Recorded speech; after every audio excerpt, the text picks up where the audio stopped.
আপনারা মিশরের কারি আব্দুল বাসেতের নাম শুনেছেন? ওনাকে নিয়ে মিশরের প্রেসিডেন্ট জামাল আব্দুল নাসের একবার সোভিয়েত ইউনিয়নে গিয়েছিল, যেটাকে আমরা বর্তমানে বলি রাশিয়া। কি বলি? রাশিয়া। তৎকালীন সময় এটা ছিল সোভিয়েত ইউনিয়ন, এখন এটা হয়েছে রাশিয়া। তো রাশিয়াতে যাওয়ার পরে মিশরের প্রেসিডেন্ট জামাল আব্দুল নাসের ওনার সব প্রেসিডেন্টদেরকে রাশিয়ার প্রেসিডেন্টের কাছে পরিচয় করায় দিচ্ছে যে এটা আমার হোম মিনিস্টার, এটা আমার ফিনান্স মিনিস্টার, এটা আমার এডুকেশন মিনিস্টার, এটা এই মন্ত্রী, এটা ওই মন্ত্রী, এটা ওই মন্ত্রী। তো সব মন্ত্রীরা সুটেড বুটেড, প্যান্ট পরা, শার্ট পরা, টাই পরা, ব্লেজার পরা। কিন্তু কারি আব্দুল বাসেত ব্লেজার পরতেন না, উনি জুব্বা পরতেন। তো রাশিয়ার প্রেসিডেন্ট বলে, আপনার এইটা আবার কোন মন্ত্রী? সব মন্ত্রীর পোশাক একরকম, এর পোশাক আরেক রকম, এটা কোন মন্ত্রী? জামাল আব্দুল নাসির বলে, এটা আমাদের কোন মন্ত্রী নয়, এটা আমাদের দেশের কারি, এটা আমাদের দেশের কারি। রাশিয়ার প্রেসিডেন্ট বলে, কারি আবার কি? কারণ এরা কারি জিনিসটা কি এটা জানে না, এটা তারা বুঝে না। তো জামাল আব্দুল নাসির বলল যে আমাদের যে পবিত্র ধর্মগ্রন্থ আছে আল কোরআন আল করিম, এই আল কোরআন আল কারীম উনি চমৎকার করে আবৃত্তি করতে পারে, আর আমরা সেটা শুনি, আমাদের হৃদয় ঠান্ডা হয়ে যায়। তো রাশিয়ার প্রেসিডেন্ট বলে, আজকে রাতে তো আমাদের একটা পার্টি আছে, নাইট পার্টি। কি পার্টি? এখানে নৈশ ভোজ হবে, খাওয়া দাওয়া হবে, আর হবে বেলি ড্যান্স। কি হবে? রুব্বানে নাচে কোমর দুলাইয়া, এই সব মুখস্থ। তো এই বেলি ড্যান্স হবে, এই বেলি ড্যান্স আমরা দেখবার, হুইস্কি খাবো, অ্যালকোহল খাবো, মদ খাবো। তো কারি আব্দুল বাসিত ইবনে আব্দুস সামাদকে রাজি করানো হলো। কারি আব্দুল বাসিত ইবনে আব্দুস সামাদ রাজি হলো। উনি গেলেন, যে হল রুমের ভেতরে বেলি ড্যান্স হয় ওখানে ওনারে বসানো হলো। সিঙ্গাররা যেখানে গান গায় ওইখানে উনি মাইক্রোফোনের সামনে বসলেন, আর আল্লাহরে বললেন, আল্লাহ, আমার গলায় যত সুর আছে, যত মেলোডি আছে, ভয়েস আছে, সব সুরকে আমি উজাড় করে দিয়ে আজকে তেলাওয়াত করব। তুমি আমার এই তেলাওয়াতের রিদম, এটার আকর্ষণ, এটার অ্যাট্রাকশন এই কমিউনিস্ট লিডারদের অন্তরের ভেতরে ঢুকিয়ে দিও। তখন রাশিয়া ছিল কমিউনিস্ট, সব কমিউনিস্ট লিডাররা বসা, সামনে হুইস্কি, রেড ওয়াইন, অ্যালকোহল, মদের গ্লাস নিয়ে বসা। তা আব্দুল বাসিত ইবনে আব্দুস সামাদ চোখ বন্ধ করলেন। ওই দিনকার তেলাওয়াতটা উনি চোখ বন্ধ করে করেছিলেন। সুবহানাল্লাহ পড়েন। উনি চোখ বন্ধ করে ওনার গলায় যত সুর আল্লাহ দিয়েছে, যত সুরের ঝংকার তিনি পেয়েছেন, সব উজাড় করে উনি তেলাওয়াত শুরু করলেন, আউযু বিল্লাহি মিনাশ শাইতানির রাজিম। যতক্ষণ তেলাওয়াত চলেছে কেউ মদ খায় নাই, তাকিয়ে রইলেন, মন্ত্রমুগ্ধ হয়ে শুনলেন, আর সকলের চোখ দিয়ে দার দার করে পানি ঝরতে শুরু করলো। তেলাওয়াত শেষ, আব্দুল বাসিত চোখ খুললেন, চোখ খুলে দেখেন কেউ মদ খায় নাই, আর সবাই কান্না জর্জরিত অবস্থায় বসে আছে। মিশরের প্রেসিডেন্ট জামাল আব্দুল নাসের কমিউনিস্ট লিডারদেরকে জিজ্ঞেস করলেন, এই যে আমাদের আবৃত্তিকার ও কোরআন থেকে আবৃত্তি করেছে, আপনারা কি এর অর্থ বুঝেছেন? তারা বলে, না বুঝি নাই। কোনো মানে বুঝেছেন? না বুঝি নাই। তো কেঁদেছেন কেন? কমিউনিস্ট লিডাররা বলে, এত চমৎকার সুরেলা সুর, এরকম গলা, এরকম ভয়েস আমরা আমাদের জীবনে শুনি নাই।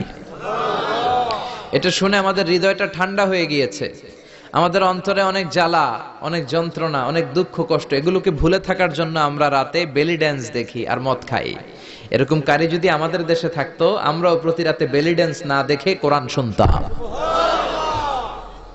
তারা কাঁদতে শুরু করেছে, কোরআনের অর্থ বুঝে নাই, মানে বুঝে নাই, কিন্তু এই বিজাতিদের কমিউনিস্ট লিডারদেরও অন্তরটারে ঠান্ডা করে দিয়েছে কে? ওই কোরআন আমাদের কাছে আছে না নাই? নাকি আব্দুল বাসিত আরেকটা কোরআন থেকে তেলাওয়াত করেছিল? জোরে বলেন। এই কোরআনের কোনো চেঞ্জ হয়েছে? ১৫০০ বছরের এই লম্বা সময়ে কোরআনের একটা আয়াত চেঞ্জ হয়েছে? একটা শব্দ, একটা অক্ষর, একটা জের জবর পরিবর্তন হয়েছে? জোরে বলেন, হয়েছে? এই কোরআনের মতো আরেকটা বই যদি আমরা পৃথিবীর সবাই মিলে বানাতে চাই, বানানো যাবে? জোরে বলেন, যাবে? আপনারা আহমদ দিদাদের নাম শুনেছেন? জাকির নায়েকের গুরু আহমদ দিদাদ একটা বই লিখেছেন, the ultimate miracle of the holy কোরআন।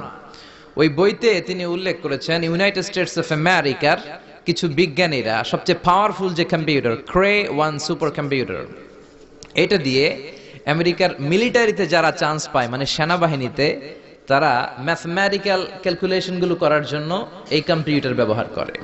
তো আমেরিকার বিজ্ঞানীরা আহমদ দিদাত তার ultimate miracle of the Holi কোরআনে বলছেন যে কম্পিউটারের সব ইনফরমেশন গুলোকে কনসাইজ করে ওই ক্রে 1 সুপার কম্পিউটারের মাইক্রোচিপসের ভেতর ঢুকিয়ে কমান্ড করেছে, is it possible to create a book like কোরআন?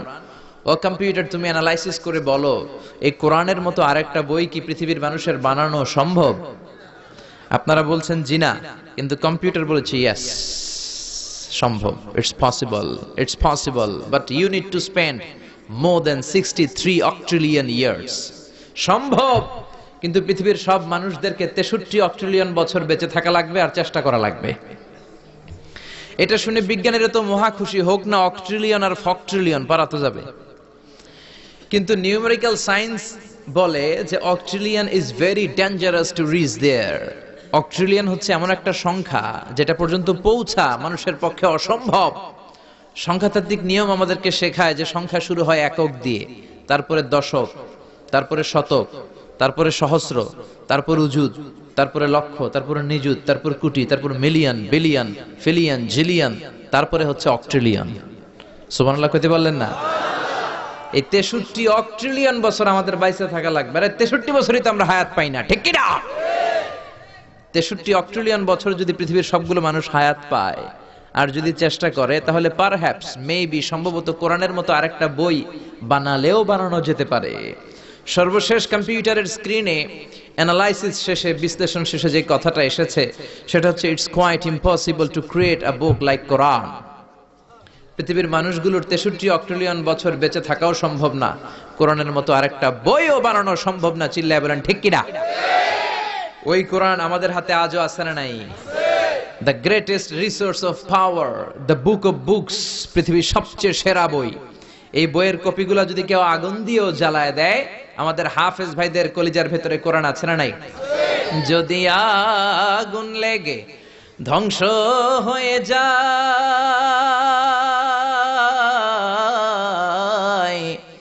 ধ্বংস হয়ে যায়, যদি আগুন লেগে যায়, পুড়ে যায় পৃথিবীর সব বইয়ের দোকান, বিশ্ব থেকে হারাবে না পবিত্র কোরআন, বিশ্ব থেকে হারাবে না পবিত্র কোরআন। পড়েন আল্লাহু আকবার। এজন্য পৃথিবীর যত কোরআন আছে আগুন দিয়ে জ্বালায় দিলে পৃথিবী থেকে কোরআন দূর করা সম্ভব নয়, কারণ হাফেজ ভাইদের কলিজায় কোরআনকে সংরক্ষণ করেছে কে? কেউ যেটা পারে না, পারে কে? আজকে এই কোরআন থেকে আমরা কথা শুনবো, পড়েন ইনশাআল্লাহ। আরো জোরে পড়েন ইনশাআল্লাহ। আমি আমার মূল আলোচনায় যাওয়ার আগে আমাকে একটু করে বলা হয়েছে এই গ্রামের ভেতরে, এই এলাকাতে নাকি সুদের খুব দাপট। হ্যাঁ, সুদ খুব মজা লাগে না? তো সুদ নিয়ে কিছু কথা আমরা শুনবো, রাজি আছেন তো? সবাই রাজি? সুদের সাথে ইসলামের কোন সম্পর্ক? জোরে বলেন সম্পর্ক। সুদ আছে যেখানে, মুমিন যাবে না। সুদ হচ্ছে পুঁজিবাদী অর্থনীতির হাতিয়ার। দমন নিপীড়নের মূল মাধ্যম হচ্ছে সুদ। এই সুদের কারণে যারা ধনী এরা শুধু ধনী হতে থাকে, আর যারা গরিব শুধু গরিবই হতে থাকে। ইসলাম চায় না যে রাস্তার এক পাশে পাঁচতলা আর এক পাশে থাকবে গাছতলা। চিল্লা এখন ঠিক কিনা? ইসলাম চায় কায়লা ইয়াকুনা দুলাতান বাইনাল আগনিয়াই মিনকুম, সম্পদ যাতে ধনীদের হাতে কুক্ষিগত হয়ে না থাকে, সম্পদের তারল্য যাতে সবার হাতে পৌঁছে যায়। এজন্য ইসলাম সুদকে করেছে হারাম আর ব্যবসাকে করেছে হালাল। চিল্লায় পড়েন আল্লাহু আকবার। এজন্য রাব্বুল আলামিন বলেন, ওয়া আহাল্লাল্লাহুল বাইআ ওয়া হারামার রিবা, আমি আল্লাহ তোমাদের জন্য সুদকে করলাম হারাম আর ব্যবসাকে করে দিলাম হালাল। সুবহানাল্লাহ। ব্যবসাকে হালাল করেছে কে? আর সুদকে হারাম করেছে কে? সুদের মধ্যে দেখা যায় অনেক লাভ, অনেক টাকা, অনেক বরকত, শুধু বেড়ে যায়। আল্লাহ বলে তোমাদের দৃষ্টিতে টাকা বেড়ে যায়, আমি আল্লাহর কাছে বাড়ে না। আর তোমরা যখন যাকাত দাও, দান করো, তোমাদের দৃষ্টিতে দেখা যায় টাকা কমে যায়, কিন্তু আমি আল্লাহর কাছে টাকা কমে না। সুবহানাল্লাহ। এজন্য সুদকে আল্লাহ নিশ্চিহ্ন করে দিবেন। ইয়ামহাকুল্লাহ ওয়া ইউরবিস সাদাকাত। আল্লাহ বলে আমি সুদকে নিশ্চিহ্ন করে দেব, সুদকে আমি ধ্বংস করে দেব, সুদের ভেতরে কোনো বরকত দেব না। আর ব্যবসা করলে সামান্য ব্যবসার ভেতরে বরকত ঢুকিয়ে দিবে কে? আল্লাহ। আরো জোরে বলেন কে?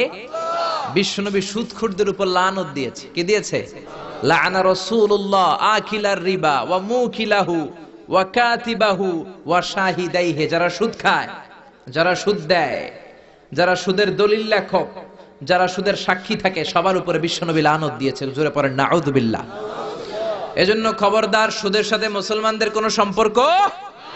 বিশ্বনবী বলেছেন আর রিবা সালাসু ওয়া সাবউনা বাবান, সুদের রয়েছে 73টা গুনাহ। কয়টা গুনাহ? আরো জোরে বলেন কয়টা? সুদের মধ্যে 73টা গুনাহ। আইসারুহা আইয়ান কাহার রাজুলু উম্মা, 73টা গুনার মধ্যে সবচাইতে ছোট্ট গুনাহ হলো নিজের মায়ের সাথে জিনা করা। 73টা গুনাহ, আর সবচেয়ে ছোট গুনাহ হচ্ছে আইয়ান কাহার রাজুলু উম্মা, ব্যক্তি তার মায়ের সাথে জিনা করবে। এটা যদি সবচেয়ে ছোট্ট গুনাহ হয়, তাহলে বড় গুনার অবস্থা কি? বড় গুনাহটা কি জানার দরকার আছে না নাই? আল্লাহ সেটাও বলে দিলেন, ফাআযানু বিহারবিম মিনাল্লাহি ওয়া রাসূলিহি। সুদের সবচেয়ে ছোট গুনাহ মায়ের সাথে জিনা করা, আর সুদের সবচেয়ে বড় গুনাহ আল্লাহর সাথে যুদ্ধ করা। করবেন নি? পারা যাবে না আল্লাহর সাথে যুদ্ধে? সে আল্লাহ কবে থেকে ক্ষমতায় বসা, এখন তো আল্লাহ বুড়া হয়ে গেছে। হ্যাঁ, আল্লাহর ক্ষমতা কি আগের মতো আছে? জোরে বলেন আছে। এজন্য সুদের সবচেয়ে ছোট গুনাহ মায়ের সাথে জিনা, সবচেয়ে বড় গুনাহ কার সাথে? যুদ্ধ। আরো জোরে বলেন। এজন্য বিশ্বনবী বলতেন ইজতানিবু আস-সাবআল মুবিকাত, 7টা ঈমান বিধ্বংসী, আমল বিধ্বংসী কাজ থেকে তোমরা বেঁচে থাকবা। 1 নম্বরে হলো শিরক, আল্লাহর সাথে শিরক করবা না। 2 নম্বরে হলো মাতা পিতার সাথে অবাধ্যতা করা। 3 নম্বরে জাদু দেখানো, জাদু টোনা করা। 4 নম্বরে অন্যায় ভাবে কাউরে হত্যা করা। 5 নম্বরে এতিমের সম্পদ খাওয়া। 6 নম্বরে কোন নারীকে অন্যায় ভাবে জিনার অপবাদ দেওয়া। 7 নম্বরে সুদ খাওয়া। কি খাওয়া? এই 7টা কাজ করলে আপনার ঈমানটাকে ধ্বংস করে দিবে কে? চিল্লায় বলেন কে? এজন্য দুনিয়াতে যারা সুদ খায় তাদের সম্পদে কোনো বরকত নাই, তাদের শুধু রোগ আর রোগ, টেনশন আর টেনশন। আছে না নাই? আবার বিশ্বনবী বললেন যারা সুদ খায় তাদের 3টা শাস্তি। কয়টা? আরো জোরে বলেন কয়টা? 1 নম্বরে কিয়ামতের দিন আল্লাযীনা ইয়াকুলুনা আর-রিবা লা ইয়াকুমুনা ইল্লা কামা ইয়াকুমুল্লাযী ইয়াতাখাব্বাতুহু আশ-শাইতানু মিনাল মাস। সুদের 1 নাম্বার শাস্তি, কিয়ামতের দিন সুদখোর যখন কবর থেকে উঠবে, রব্বুল আলামিন তাকে জিনে ধরা রোগীর মতো, পাগলের মতো উঠায় দিবে। সুদখোর কবর থেকে উঠে ভূতে ধরা রোগীর মতো, জিনে ধরা রোগীর মতো, পাগলের মতো লাফাতে লাফাতে উঠবে। তারে দেখে কিয়ামতের ময়দানের সবাই বুঝবে লোকটা হলো সুদখোর। কি খোর? আরো জোরে বলেন। এটা হচ্ছে 1 নাম্বার শাস্তি। 2 নাম্বার শাস্তি বিশ্বনবী বললেন, আমি স্বপ্নে দেখলাম কিছু লোকের পেট হচ্ছে বিশাল বড় ঘরের মতো, আর ওই পেটের ভেতরে দেখলাম ভয়ঙ্কর বিষাক্ত সাপ। জিব্রাইল রে বললাম, ও জিব্রাইল, মান হাউলা, এরা কারা? বিশ্বনবী বললেন, হাউলাই আকালাতুর রিবা, এরা হলো আপনার উম্মতের মধ্য থেকে যারা সুদ খেয়েছে, ওই সুদখোর লোকগুলা। পড়েন নাউযুবিল্লাহ। 3 নাম্বার শাস্তি, বিশ্বনবী বলেন যে রাতে আমাকে মেরাজে নেওয়া হলো, রাআইতু লাইলাতা উসরিয়া বি, মেরাজের রাতে আমি দেখলাম রক্তের একটা নদী, ওই নদীর উপর কিছু লোক সাঁতার কাটে। কিসের নদী? দেখছেন কোনদিন রক্তের নদী? আমরা কোনদিন দেখেছি? রক্তের একটা নদীর ভেতরে কিছু লোক সাঁতার কাটে। সাঁতার কাটতে কাটতে বাঁচার জন্য যখন পারে আসতে চায়, তীরে আসতে চায়, কিছু ফেরেশতারা অনেক বড় বড় পাথরের খণ্ড নিয়ে বসা, তীরের দিকে আসতে চাইলে প্রচন্ড জোরে পাথর নিক্ষেপ করে তার চেহারার দিকে। পাথরের আঘাতে ওই লোকটার চেহারা ছিন্ন বিচ্ছিন্ন হয়ে যায়। লোকটা চিৎকার করতে করতে আবার রক্তের নদীর মাঝখানে চলে যায়। আবার তীরে আসতে চাইলে আবার পাথর আছে না নাই? জোরে বলেন। বিশ্বনবী বললেন, মান হাউলা ইয়া জিবরিল, ও জিব্রাইল, এরা কারা? বিশ্বনবী বললেন, এরা হলো আপনার সুদখোর উম্মত। এরা কারা? এজন্য সুদ খাওয়া যাবে? জোরে বলেন, সুদ খাওয়া যাবে? খবরদার, সুদ খাওয়া যাবে না। সুদের বিপরীতে আমরা ব্যবসা করব। ব্যবসায় বরকত দিয়েছে কে? বিশ্বনবী বললেন, রিজিককে আল্লাহ 10 ভাগ করেছেন, তার 1 ভাগ দিয়েছেন পৃথিবীর অন্যান্য পেশার ভেতরে, আর 9 ভাগ দিয়ে দিয়েছেন ব্যবসার ভেতরে। সুবহানাল্লাহ। রিজিকের 9 ভাগ থাকে ব্যবসার ভেতরে। এজন্য সুদ খাওয়া যাবে না। সুদের সাথে ইসলামের কোনো সম্পর্ক। আমরা ব্যবসা করব। আপনি মুশারাকা সিস্টেমে, মুদারাবা সিস্টেমে, আপনি মুরাবাহা সিস্টেমে ব্যবসা করেন, ওই ব্যবসায় বরকত দিবে কে? জোরে বলেন কে? সুদ হারাম এই কারণে, কারণ টাকার ভেতর থেকে টাকা আসে না। আপনি 1 লক্ষ টাকার একটা বান্ডিল আপনার আলমারির ভেতরে আজকে রাখলেন, 1 বছর পরে খোলার পরে এটা কি 1,10,000 টাকা হবে? 1,05,000, 1,02,000, 1,10,000 টাকা, 1,05,000 টাকা, 1,01,000 টাকা, 1 টাকাও পারবে না। কত থাকবে? 1 লাখই থাকবে। কারণ টাকার ভেতর থেকে টাকা আসে না, টাকার ভেতর থেকে টাকা আসে যখন ওই টাকার সাথে শ্রম যুক্ত হয়, যখন টাকার সাথে কষ্ট যুক্ত হয়, যখন টাকার সাথে মেধা যুক্ত হয়, ঠিক কিনা? তো আপনি টাকা দিয়ে কেমন করে টাকার ভেতর থেকে টাকা নেন? এটা হারাম। হয়তো আপনাকে ব্যবসায় অংশগ্রহণ করতে হবে, লাভ লস দুইটাতে অংশগ্রহণ করতে হবে, রিস্কও থাকবে। আপনি ব্যবসায় টাকা দিয়ে শুধু লাভ নিলেন, লস নিলেন না, এটাই সুদ, ঠিক কিনা? আপনার লাভও নিতে হবে, লস নিতে হবে, ঝুঁকিও নিতে হবে। এইটার নাম হলো ব্যবসা। হয় আপনি ব্যবসা করবেন, তা না হলে আপনি কর্জে হাসানা দিবেন। কি দিবেন? কর্জে হাসানা দিলে ওই ব্যক্তির মর্যাদা বাড়িয়ে দেয় কে? চিল্লায় বলেন কে? 3 সিস্টেমে ব্যবসা করবেন। কয় সিস্টেমে? সবাই বলেন, আরো জোরে বলেন। 1 নাম্বার হচ্ছে মুশারাকা সিস্টেম। মুশারাকা, পার্টনারশিপ।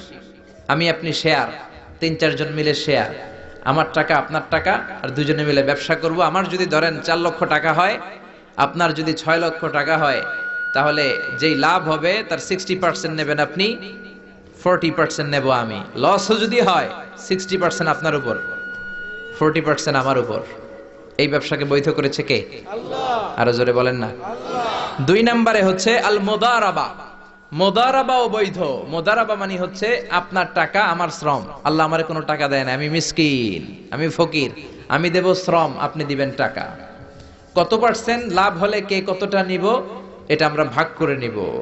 কিন্তু লস হলে আমার কোনো লস নাই, কারণ আমার শ্রম আপনার টাকা, আমি যে খাটছি এটাই তো আমার লস, ঠিক কিনা? কথা বলেন। আর টাকা যেহেতু আপনার, পুরো লস নেবেন আপনি। এই সিস্টেমও ব্যবসা যায়। 3 নাম্বার হচ্ছে আল মুরাবাহা। বুঝার চেষ্টা করেন, আমার ঘরে ফ্রিজ নাই, ফ্রিজের দাম 1 লক্ষ টাকা। কয় লাখ টাকা? আপনি আমারে বাজার থেকে 1 লক্ষ টাকা দিয়ে একটা ফ্রিজ কিনে আমার কাছে 1,20,000 টাকায় বিক্রি করবেন। এটা আমি কিস্তিতে দিব আপনারে, 6 মাসের কিস্তিতে দিব। আপনার লাভ হচ্ছে আপনি 1 লক্ষ টাকা দিয়ে কিনে 1,20,000 বিক্রি করছেন, 20,000 লাভ। আর আমার লাভ হচ্ছে আমার কাছে কোনো টাকা নাই, আমি ফ্রিজের মালিক হয়ে গেলাম, কিস্তিতে দিয়ে 6 মাস পরে আমি টাকাও পূর্ণ করে দিলাম। এটাকে বলে মুরাবাহা। শাহজালাল ইসলামী ব্যাংক, আল আরাফা ইসলামী bank, Bangladesh Islamic bank limited, এই 3টার সিস্টেমে আপনাদের সাথে বিজনেস করে। আল মুদারাবা, আল মুশারাকা, আল মুরাবাহা, যেই সিস্টেমে আপনি করেন না কেন এগুলোর কবুল করে নিবে কে? আল্লাহ। কিন্তু এগুলো না করে 100 টাকার বান্ডিল দিয়ে বললেন এই নাও 100 টাকার বান্ডিল, এখানে 10,000 টাকা আছে, সুদে লাগালাম, মাসে দিবা 1,000। কয় হাজার? আরো জোরে বলেন। এখন মাস শেষে 1,000 দিতে পারে না, ওইটার উপর আবার বাড়তে শুরু করলো। আল্লাহ বলে লা তাকুলু আর রিবা আদাআফা মুদাআফা, খবরদার চক্রবৃদ্ধি হারে সুদ খেও না, মাহাজনী সুদ খেও না। কার কথা? আরো জোরে বলেন, কথাটা কার? মাহাজনী সুদ খাওয়া যাবে না, চক্রবৃদ্ধি হারে সুদ খাওয়া যাবে না। তাহলে ব্যাংকের সুদ খাওয়া তো যাবে না? ব্যাংকের সুদ খাওয়া যাবে না। ব্যাংকের সুদও হারাম, আর চক্রবৃদ্ধি হারে মাহাজনী সুদ, এটা অনেক ভয়ঙ্কর হারাম। গ্রামে গঞ্জে এরকম আছে না নাই? 10,000 টাকায় মাসে 1,000 টাকা সুদ। কথা কন, কথা কন, কথা কন। আছে। এখন দিতে পারে না, সুদ আবার বেড়ে যায়। এখন 2,000 হয়ে গেছে, এর পরের মাসেও দিতে পারে না, 3,000 হয়ে যায়। এরপরে কে আসলটা দেয়া লাগবে না, তুই সুদ চালা। কি চালা? সুদ চালাইতে চালাইতে বাড়ি নাই, ভিটা নাই, জমি নাই, টিউবওয়েল নাই, পরনের লুঙ্গিও নাই। আছে না নাই? এটার বলে মহাজনের সুদ, এটার বলে চক্রবৃদ্ধি হারে সুদ। এই সুদ খাওয়া যাবে না। এজন্য সুদ আপনি খেলে এই সুদের এই সম্পদের ভেতরে কোনো বরকত নাই, এটাকে ধ্বংস করে দিবে কে? চিল্লায় বলেন কে? এজন্য আপনি ব্যবসা করবেন। আল্লাহ বললেন হাল্লাল্লাহুল বাইআ ওয়া হারামার রিবা, আমি আল্লাহ ব্যবসাকে তোমাদের জন্য হালাল করলাম, সুদকে করলাম হারাম। এখন আমরা সুদ খাবো না ব্যবসা করব? জোরে বলেন, সুদ না ব্যবসা? ব্যবসার সিস্টেম হচ্ছে আপনাকে লাভ লস দুইটাতে অংশগ্রহণ করতে হবে। আপনি যদি বলেন না আমি শুধু লাভ নিব, লস নিব না, এটা ব্যবসা হবে? এটা সুদ হবে। এটা কি হবে? চিল্লায় বলেন কি হবে? এরপর ইসলাম বলে লা মাইসার, কোনো জুয়া চুরি থাকবে না। বিজনেসের মধ্যে জুয়া চুরি নাই, মানে লটারি নাই। কিন্তু বাংলাদেশে লটারি সিস্টেম আছে না নাই? 10 টাকায় 40 লক্ষ টাকা আছে না নাই? এটা সরাসরি জুয়া চুরি, এটার সাথে ইসলামের কোনো সম্পর্ক। এর কারণ হচ্ছে আমরা 10 টাকা দিয়ে লটারি কিনি, পাই এরকম একটা কাগজ, এই লটারির একটা নাম্বার থাকে এখানে, ঠিক কিনা? আর লেখা আছে 10 টাকায় প্রথম পুরস্কার 40 লক্ষ টাকা। লক্ষ লক্ষ মানুষ 10 টাকা দিয়ে এটা কিনে, কেনার পর যেদিন ড্র হবে, রাফেল ড্র, একজন পায় 40 লাখ, আরেকজন পায় 30 লাখ, আরেকজন পায় 20 লাখ, আরেকজন 10 লাখ, পঞ্চম পুরস্কার পায় 1 লাখ, আর লক্ষ লক্ষ মানুষ এই কাগজ পানিতে ভিজায় খায়। সিল্লাইকন ঠিক কিনা? এটার নাম হচ্ছে জুয়া চুরি, এটা জায়েজ নাই। কিন্তু এই লটারির কাগজের সাথে যদি আপনার একটা কলম দিয়ে দেয়, এটাকে জায়েজ করার সিস্টেম আছে। এই 10 টাকার লটারির, যখন আপনি লটারিটা কিনবেন, আপনাকে যদি একটা কলম দিয়ে দেয়, তাহলে কেমন যেন আপনি 10 টাকা দিয়ে একটা কলম কিনলেন। এটা ব্যবসা, এটা হচ্ছে ব্যবসার সুরাত, এটা জায়েজ আছে না নাই? তার মানে লক্ষ লক্ষ মানুষ যখন লটারি কিনলো, সাথে পেলে একটা কলম, এরপরে ড্র হওয়ার পরে একজন পাবে 40 লাখ, আরেকজন 30 লাখ, একজন 20 লাখ, আরেকজন 10 লাখ, আর লক্ষ লক্ষ সবাই পাইছে একটা করে কলম। তার মানে আমরা সবাই কিছু না কিছু পাইছি। সিল্লাইকন ঠিক কিনা? এই সিস্টেমে যদি করেন, তাহলে এটারে বৈধ করে দিবে কে? জোরে বলেন কে? এরপরে ইসলাম বলেন নো আনসার্টেইনটি, কোন ব্যবসার মধ্যে আনসার্টেইনটি থাকতে পারবে না, সুনিশ্চিত হতে হবে সবকিছু। লা দারারা ওয়ালা দারার ওয়ালা গারারা ফিল বাই, বেচা কিনার মধ্যে কোনো ধোঁকাবাজি থাকতে পারবে না, অনিশ্চয়তা থাকতে পারবে না। অনেকে উড়ন্ত কবুতর বিক্রি করে, আছে না নাই? কবুতর যারা পালেন, 10টা কবুতর আছে আপনার, আপনি দেখবেন সারাদিন কবুতর আকাশে উড়ার পরে বিকালে আবার বাসায় চলে আসে। আপনি বললেন এই যে 10টা কবুতর আকাশে উড়ে, এই 10টা কবুতর আপনারা বিক্রি করে দিলাম, এক একটা 100 টাকা করে, 10টায় কত হয়? 1000 টাকা বিক্রি করে দিয়েছেন। এই বিক্রি শরীয়ত সম্মত হয় না। এর কারণ প্রতিদিন কবুতরগুলো বিকেল বেলা উড়ার পরে সন্ধ্যাবেলায় ফিরে, আজকে বিকেলে নাও ফিরতে পারে। যেরকম ঠিক কিনা? আজকে 10টা কবুতর যদি অন্যদিকে চলে যায়, 1000 টাকা লিয়ে কিলাকিলি আছে না নাই? ইসলাম বলে কিলাকিলির কোনো সুযোগ নাই। কবুতরগুলো নামবে, 10টারে তুমি ধরবা, কবজ করবা, তার হাতে হ্যান্ড ওভার করবা, তারপরে বিক্রি করবা। এটারে জায়েজ করে দিবে কে? এরপরে পুকুরের মধ্যে মাছ থাকা অবস্থায় কেনা বেচা জায়েজ নাই। এরকম কেনা বেচা বাংলাদেশে আছে না নাই? আন্দাজে মানুষে শখের বসে কিনে ফেলে, পুকুরের মধ্যে বুদবুদ করতেছে, ভাবতেছে হাজার হাজার মাছ কিনছে, 10 লক্ষ টাকা দিয়ে কিনে ফেলছে। কই মাছের পুকুর, উঠায় দেয় 20 কেজি কই আর 50 কেজি কাঁকড়া আর 70 কেজি ব্যাং, আছে না নাই? এরপরে কিলাকিলি আছে না নাই? এজন্য ইসলাম বলে না, কবুতরটা হাতের মধ্যে কবজ করার পরে যেমনি বিক্রি করলাম, মাছগুলাও জাল দিয়ে তোলো, তারপরে গনে গনে বিক্রি করো, কবুল করে নিবে কে? গাভীর ওলানের মধ্যে দুধ রেখে বিক্রি করা জায়েজ নাই। ওলান এত ফিলা গেছে এরকম, এটা মনে হচ্ছে যে 20 কেজি, দহন করার পরে পাওয়া গেছে 5 কেজি, এরকম আছে না নাই? কারণ এটা দুধের কারণেও ফুলতে পারে, টিউমারেও ফুলতে পারে, ঠিক কিনা? এজন্য ইসলাম বলে লা গারারা ফিল ইসলাম, ইসলামে কোনো গারারা নাই, ধোঁকাবাজি নাই, আনসার্টেনটি নাই, অনিশ্চয়তার মধ্য দিয়ে, হাওয়ার মধ্যে কোনো বিজনেস নাই। আগে জিনিসটা তোমার হাতে নাও, তারপরে বিক্রি করো, কবুল করে নিবে কে? শেয়ার বাজার নিয়ে প্রশ্ন করে, যেই প্রোডাক্টের ব্যবসা হালাল, ওই প্রোডাক্টের শেয়ারও হালাল। চিল্লায় বলেন ঠিক কিনা?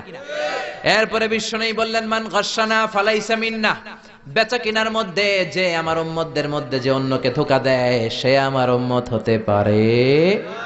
ধোঁকাবাজির ব্যবসা বাংলাদেশে আছে না নাই? ফলের দোকানে গেলে দেখবেন চকচকে যেই সাইডটা, ওই সাইডটা ক্রেতার দিকে রাখে, পচা জায়গাটা নিচের দিকে রাখে, এরকম ব্যবসায়ী আছে না নাই? বিশ্বনবী মদিনার বাজারে গমের দোকান পরিদর্শন করতে গেলেন, যে দেখলেন গমের স্তূপ, বিশ্বনবী গমের ভেতরে হাত ঢুকায়া দিলেন। উপরে দেখা যায় শুকনা গম, ভিতরে দেখা যায় ভিজা গম। বিশ্বনবী বললেন মান গাশশানা ফালাইসা মিন্না, যে আমাদেরকে ধোঁকা দেয় সে আমাদের উম্মত নয়। The person who deceives us, he is not among us. যে আমাদেরকে ধোঁকা দেয় সে আমাদের উম্মত হতে পারে। চিল্লায় বলেন উম্মত হতে পারে। এজন্য এই ধোঁকাবাজি করে কোনো ব্যবসা করা যাবে? জোরে বলেন। আর সুদের সাথে আমাদের কোনো সম্পর্ক? চিল্লায় বলেন সম্পর্ক। সুদকে ধ্বংস করে দিবে কে? আর ব্যবসায় বরকত ঢুকিয়ে দিবে কে? বরকতে বিশ্বাস করেন তো? বিশ্বাস করেন? অল্পের ভেতরেও বরকত হতে পারে, 1000 কোটি টাকার মধ্যেও বরকত নাও থাকতে পারে। চিল্লায় বলেন ঠিক কিনা? এজন্য আজ থেকে সুদের সাথে আমাদের কোনো সম্পর্ক নেই, আমরা ব্যবসা করব মুশারাকা সিস্টেমে, মুদারাবা সিস্টেমে, মুরাবাহা সিস্টেমে ব্যবসা করব। অল্প প্রফিট হলো, এটার মধ্যে বরকত দিবে কে? আরো জোরে বলেন কে? আর সুদের ব্যবসা করবেন না তো? কারা কারা আজকে থেকে সুদের কোনো ব্যবসার সাথে জড়িত থাকবেন না? দুই হাত উঁচু করে আমার আল্লাহর দেখান। আল্লাহ আমাদের হাতগুলোকে তুমি কবুল করো, চিল্লায় পড়েন আমিন। সুদের আলোচনা ভাল লাগতেছে না? না, একেবারে উপরে এসে পড়ছে না? সুদের সাথে ইসলামের কোনো সম্পর্ক নাই। আল্লাহ সুদ থেকে আমাদেরকে বাঁচাক, আল্লাহ আমাদের হালাল রিজিকে বরকত দিক। আরো জোরে পড়েন আমিন। আমি আমার খুতবার শুরুতে সূরাতু বানী ইসরাইলের ছোট্ট একটা আয়াত তেলাওয়াত করেছি। আসুন এই আয়াতের আলোকে আপনাদের সাথে কিছু কথা শেয়ার করি, যদি আপনারা মনোযোগী হন। শুনবেন শুনবেন শুনবেন শুনবেন। রব্বুল আলামিন বলেন, ওয়াকাদা রাব্বুকা আল্লা তা'বুদু ইল্লা ইয়াহু ওয়া বিল ওয়ালিদাইনি ইহসানা। আল্লাহ বললেন, গোলাম আমার ফয়সালা দুইটা, এই দুইটা ফয়সালা হলো স্পেশাল ফয়সালা, অনড় ফয়সালা। এই ফয়সালার কোনো নড়চড় নাই, এই ফয়সালার কোনো পরিবর্তন নাই। প্রথম ফয়সালাটা হলো আল্লাহ তা'বুদু ইল্লা ইয়া, ইবাদত হবে একজনের, তিনি কে? আল্লাহ ছাড়া অন্য কারো ইবাদত করা যাবে?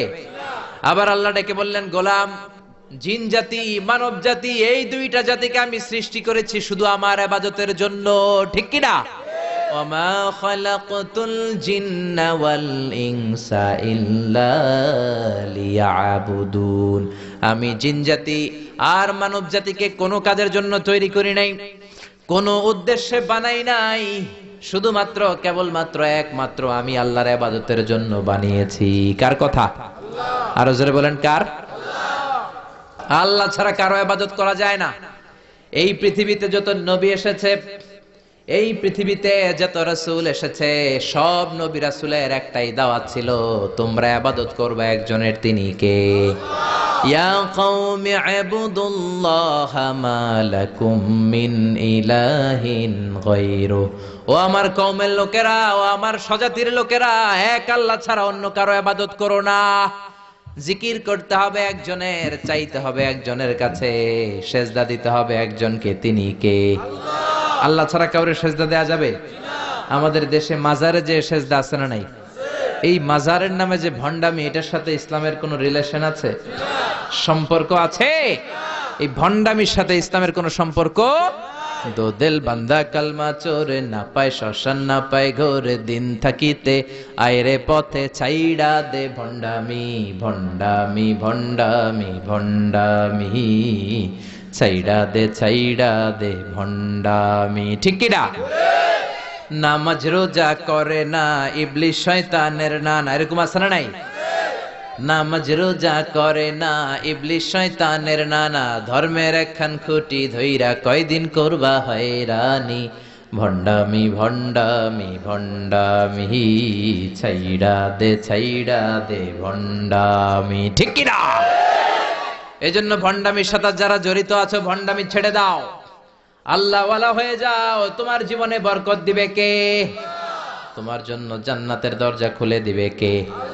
এজন্য রব্বুল আলামিন বলেন, ওয়াকাদা রাব্বুকা আল্লা তা'বুদু ইল্লা ইয়া ওয়া বিল ওয়ালিদাইনি ইহসানা। আমি আল্লাহর প্রথম ফয়সালা, ইবাদত হবে শুধুমাত্র কেবলমাত্র একজনের, তিনি কে?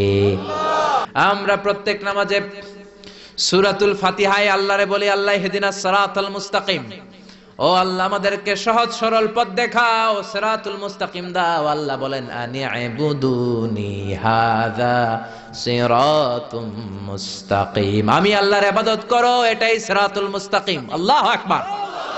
আপনি যদি আল্লাহর ইবাদত করেন তাহলে আপনি বুঝবেন যে আপনি সিরাতুল মুস্তাকিমের উপর আছেন। আর যদি বুঝেন আল্লাহর ইবাদত ছেড়ে আপনি অন্যদিকে দৌড়াচ্ছেন, তার মানে হলো আপনি সিরাতুল মুস্তাকিমের উপর থাকার সৌভাগ্য অর্জন করতে পারেন নাই। চিল্লা এখন ঠিক কি না?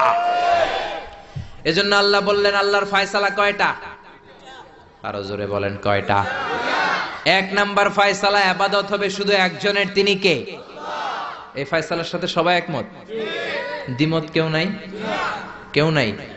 দু একজন থাকতে পারে, কেউ নাই। আল্লাহ বললেন, আমার প্রথম ফয়সালা, ইবাদত হবে শুধু আমি আল্লাহর। দুই নাম্বার ফয়সালা, ওয়া বিল ওয়ালিদাইনি ইহসানা, ইহসান হবে মাতা পিতার সাথে, মানে ভালো আচরণ হবে মাতা পিতার সাথে।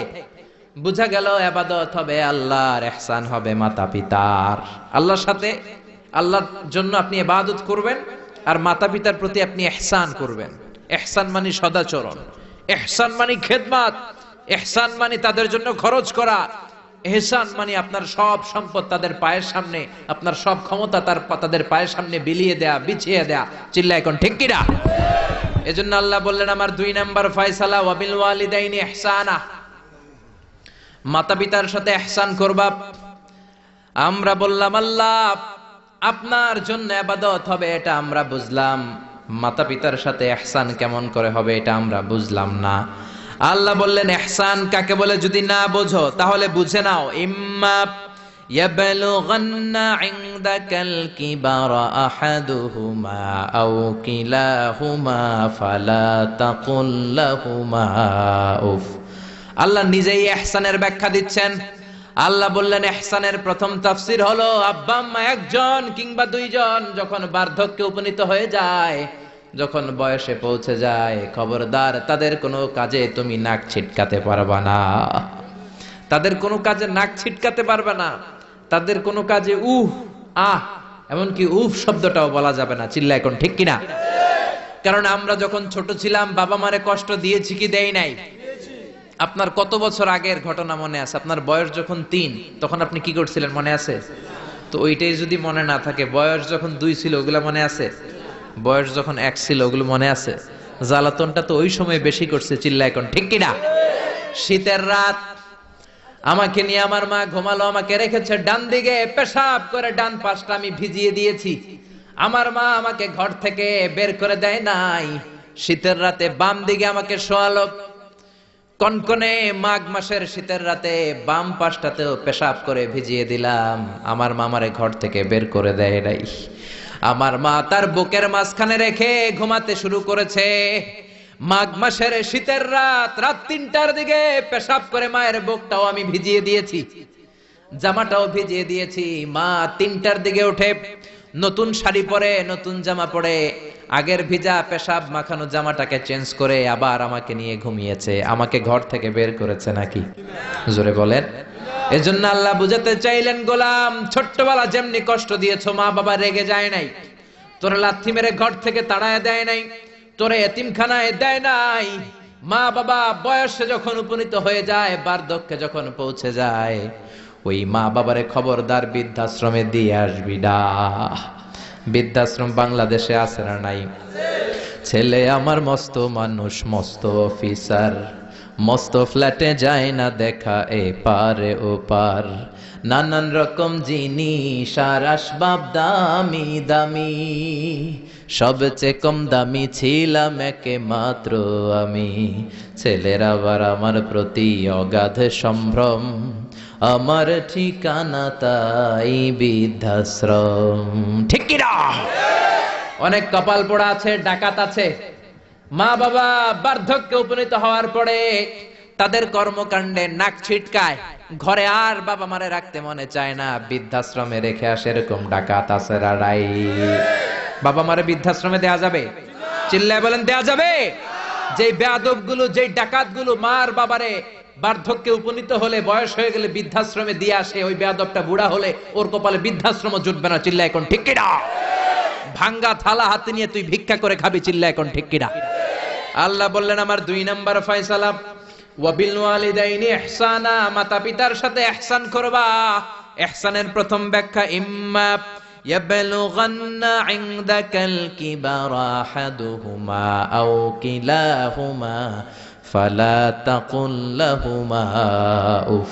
মা বাবার একজন কিংবা দুইজন যদি বার্ধক্যে উপনীত হয়ে যায়, খবরদার মা বাবারে বৃদ্ধাশ্রমে দিও না। মা বাবা পেশাব করে দিতে পারে, পায়খানা করে দিতে পারে, তোমাকে যেমনি পরিষ্কার করে আদর যত্ন করেছে তুমিও পরিষ্কার করবা, মা বাবার খেদমত করবা, তোমার জীবনটারে উজালা করে দিবে কে? আল্লাহ বললেন ইহসানের 2 নাম্বার ব্যাখ্যা,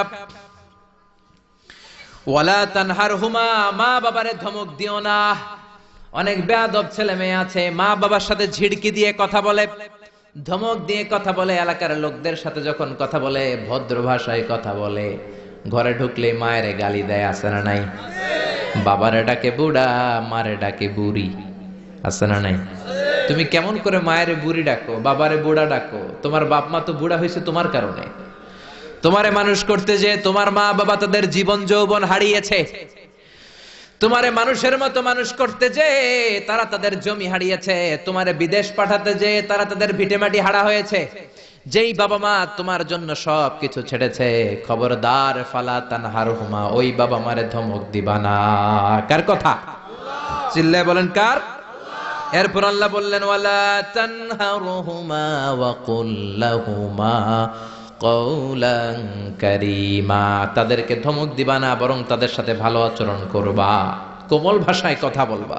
যত ভদ্রতা তুমি জানো, যত কার্টিসি তুমি জানো, যত সফটনেস তোমার জানা আছে, যত ভদ্রতা তুমি শিখেছো, সব ভদ্রতা তুমি ইউজ করবা তোমার মা বাবার সাথে।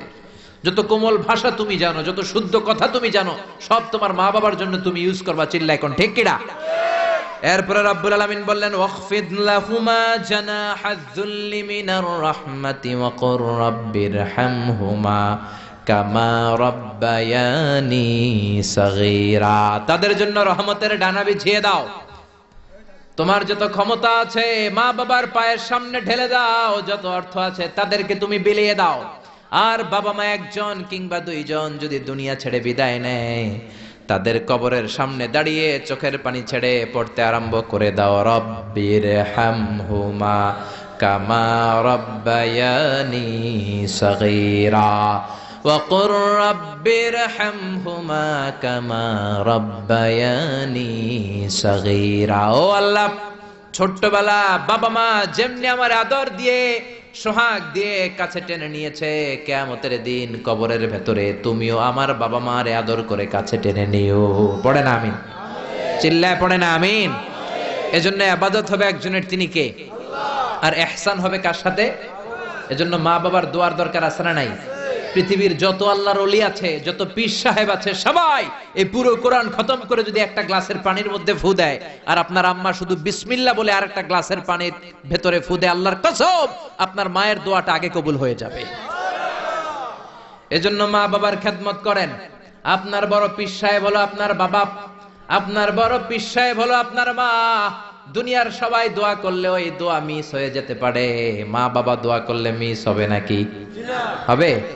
অনেক ডাকাইত আছে দেখবেন মাজারের উপরে মশারি দেয়, আছে না নাই? খুঁজে দেখবেন ওর বাপেরে মশায় কামড়ায়, ওর মায়েরে মশায় কামড়ায়, আর ও বাবার দরবারে যে মাজারে মশারি দিয়ে আসছে, এরকম ডাকাইত আছে না নাই? এজন্য খবরদার, মা বাবার সাথে ইহসান করো। বিশ্বনবী মসজিদে নববীতে মিম্বারের এক তলার মধ্যে পা রাখলেন, আওয়াজ করে বললেন আমিন। দ্বিতীয় তলার ভেতরে পা রাখলেন, আওয়াজ করে বললেন আমিন। তৃতীয় স্টেপে পা রেখে বিশ্বনবী পড়লেন আমিন। সাহাবারা বললেন নবী তিনবার আমিন বললেন, কেন বললেন বুঝলাম না।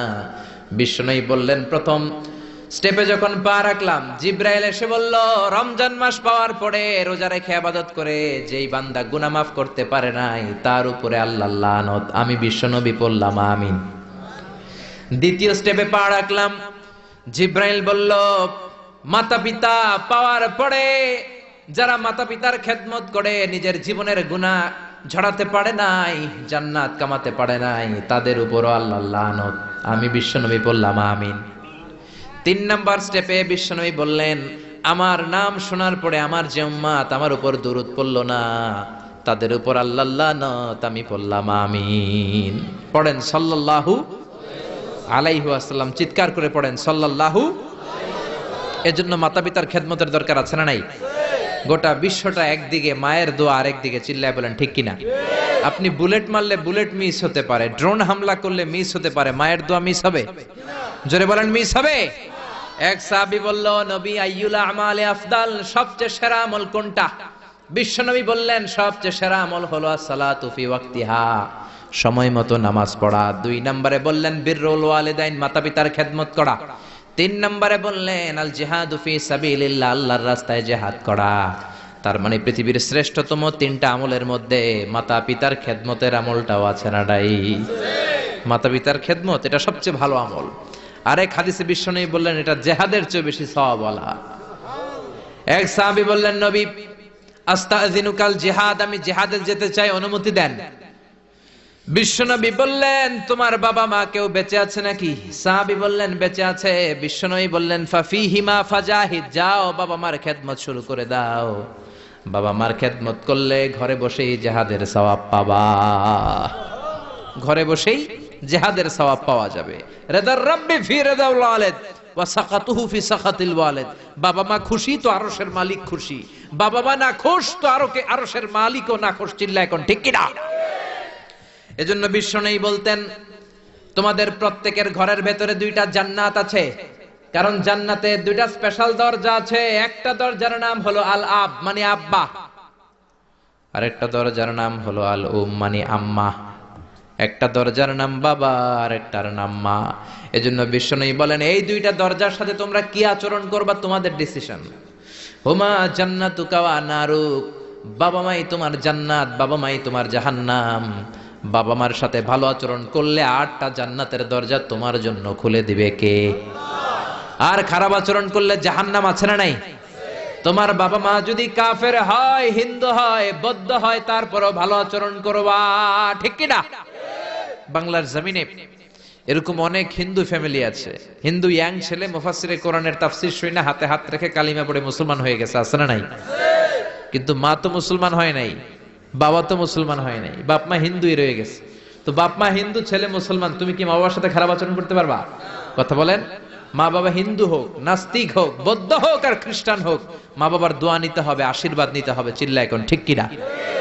বিশ্বনবী শালী নাম কি বলেন তো, কেউ জানেন বিশ্বনবী শালীর নাম কি? আসমা। মাশাআল্লাহ, আসমা বিনতে আবি বকর বিশ্বনবী শালী। উনি মুসলিমা, কিন্তু উনার মা ছিল মুশরিকা। বিশ্বনবীরে বললেন নবী আমি মুসলিমা কিন্তু আমার মা মুশরিকা, কাফেরা, এখন আমি কি করব? আমার মায়ের সাথে কি ভালো আচরণ করব নাকি? বিশ্বনবী বললেন খবরদার, মা মুশরিক হোক কাফের হোক তারপরেও তোমার মা, ঠিক কি না? সিলিহা, দোয়া নাও, ভালো আচরণ করো, সম্পর্কটারে মিলায় রাখো, তোমার জান্নাতে ঢুকায় দিবে কে? 3 জিনিসের দিকে তাকালেই সওয়াব। 3টা জিনিসের দিকে তাকানোর সাথে সাথে আপনার আমলনামায় সওয়াব দিবে কে? 1 নাম্বার নাযার ইলাল কোরআন, কোরআনের দিকে যখন নজর করে তাকাবেন আপনার আমলনামায় সওয়াব দিবে কে? সুবহানাল্লাহ কইতে মনে চায় না? 2 নম্বরে কাবা, কাবার দিকে তাকালে সওয়াব দেয় কে? 3 নম্বরে নাযার ইলা ওয়াজহিল ওয়ালিদাইন, মাতা পিতার চেহারার দিকে নজর করে তাকালে সওয়াব দেয় কে? এজন্য বিশ্বনবী বললেন সালাসু দাওয়াতিন মুস্তাজাবাত, 3 ব্যক্তির দোয়া কোনদিন আল্লাহ ফিরায় না। 1 নম্বরে দাওয়াতুল মুসাফির, মুসাফিরের দোয়া। আপনি সফর করেন না মাঝে মাঝে, কক্সবাজারে যাচ্ছেন, সিলেট যাচ্ছেন, এই যে গাড়ির মধ্যে বসে আছেন, ওই সময় আপনি দোয়া করবেন বেশি বেশি। ওই সফর অবস্থায় দোয়া করলে ওই দোয়া কবুল করে কে? আল্লাহ। 2 নম্বরে দাওয়াতুস সাইম, রোজা রেখে দোয়া করলে কবুল করে কে? 3 নম্বর দাওয়াতুল ওয়ালিদাইনি লিওয়ালাদিহি, মাতা পিতা যখন চোখের পানি ছেড়ে হাত 2টা তুলে আল্লাহর কাছে ছেলে মেয়েদের জন্য দোয়া করে, ওই দোয়াটাও কবুল করে কে? আল্লাহ। এজন্য সবার আগে দোয়া চাইবেন মা বাবার কাছে। কার কাছে? আমাদের কাছে অনেকে দোয়া চায়, আমরা বলি আরে তোমার মায়ের কাছে চাও, তোমার আব্বার কাছে চাও। আমার দোয়া তোমার জন্য কবুল হতেও পারে, নাও হতে পারে, কিন্তু তোমার মা তো তোমার জন্য মুস্তাজাবুদ দাওয়া, তোমার বাবা তো তোমার জন্য মুস্তাজাবুদ দাওয়া। তোমার মা হাতটা তোলার সাথে সাথেই কবুল। চিল্লা এখন সুবহানাল্লাহ।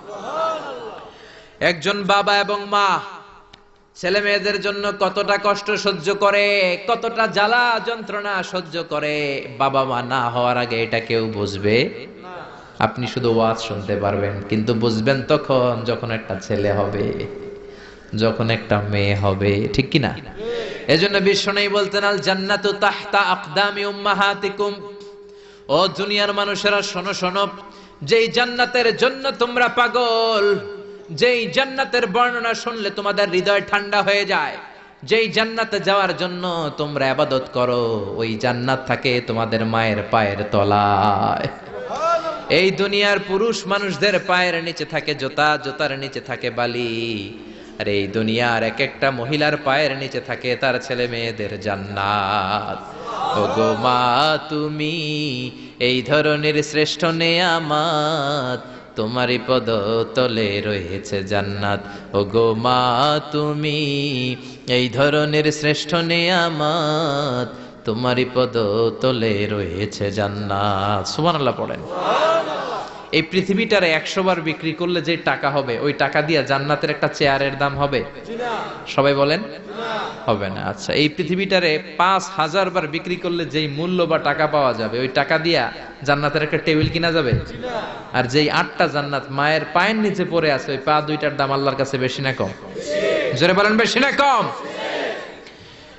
এই জন্য এক সাহাবী বললেন, নবী মান আহাক্কু বিহুসনি সাহাবাতি ইয়া রাসূলুল্লাহ, এই দুনিয়া এত মানুষ, এত বন্ধু, এত সাহাবী, এত লোক, কার সাথে ভালো আচরণ করব? বিশ্বনবী বললেন, উম্মুকা, তোমার মায়ের সাথে, সুম্মা মান, তারপরে কার সাথে? তোমার মায়ের সাথে, তারপরে কার সাথে? তোমার মায়ের সাথে। 3 বার।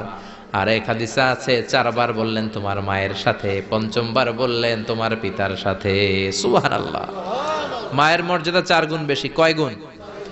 এর কারণ আল্লাহ কোরআনে বলে দিলেন সূরা লোকমানে, হামালাতহু উম্মুহু, মায়ের মর্যাদা এত বেশি হওয়ার কারণ হলো, বাবা তোমারে পেটে ধরে নাই, পেটে ধরেছে কে?